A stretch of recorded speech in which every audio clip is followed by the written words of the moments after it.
अंधी का बेटा, दिल को छू लेने वाली कहानी। एक कस्बे में एक विधवा अंधी औरत रहती थी। उसका एक बेटा था जिसके पालन पोषण की सारी जिम्मेदारी उसके कंधों पर थी। वह अपने बेटे को पढ़ा लिखा कर एक बहुत बड़ा आदमी बनाना चाहती थी। इसलिए उसने उसका दाखिला कस्बे के सबसे अच्छे स्कूल में किया। वह दिन रात मेहनत करती ताकि बेटे की स्कूल की फीस दे सके। लड़के के स्कूल के बच्चे उसकी माँ के बारे में जानते थे।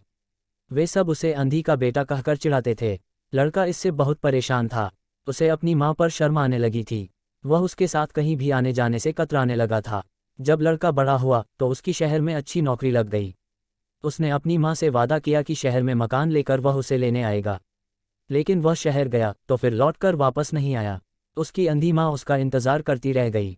कई महीने बीत गए, लड़के की कोई खबर नहीं आई। कई महीने बीत गए, लड़के की कोई खबर नहीं आई। अंधी एक दिन उससे नहीं रहा गया और वह बेटे से मिलने शहर पहुंच गई। पूछते पूछते वह बेटे के ऑफिस पहुंची। वहां सिक्योरिटी गार्ड ने उसे रोक दिया। अंधी औरत ने गार्ड को अपने बेटे का नाम बताया और बोली कि उससे जाकर कह दो कि गांव से कोई मिलने आया है। गार्ड ने जाकर उसके बेटे को बताया। बेटे ने ऑफिस की खिड़की से देखा तो उसे अपनी माँ गेट के बाहर खड़ी नजर आई। वह ऑफिस में सबके सामने अपनी माँ की वजह से शर्मिंदा नहीं होना चाहता था। उसने कहला दिया कि वह ऑफिस में नहीं है। अंधी औरत वहां से चली गई। शाम को वह लड़का ऑफिस से घर जाने के लिए निकला। रास्ते में एक जगह काफी भीड़ जमा थी। वह अपनी गाड़ी रोककर भीड़ के पास पहुंचा और तो बीच सड़क में अपनी मां को मारा पाया। उसके हाथ में एक चिट्ठी थी जिसमें लिखा था, बेटा, बड़े दिन हो गए थे, तेरी कोई खबर नहीं मिली। चिंता हो रही थी इसलिए तुझसे मिलने चली आई। तू तो अब बड़ा आदमी बन गया है। तुझसे मिलना अब शायद मुझ गरीब की किस्मत में नहीं, लेकिन मैं बहुत खुश हूं तेरे लिए। तूने अपना ही नहीं मेरा सपना भी पूरा किया। मलाल है कि तेरी तरक्की देख नहीं सकती।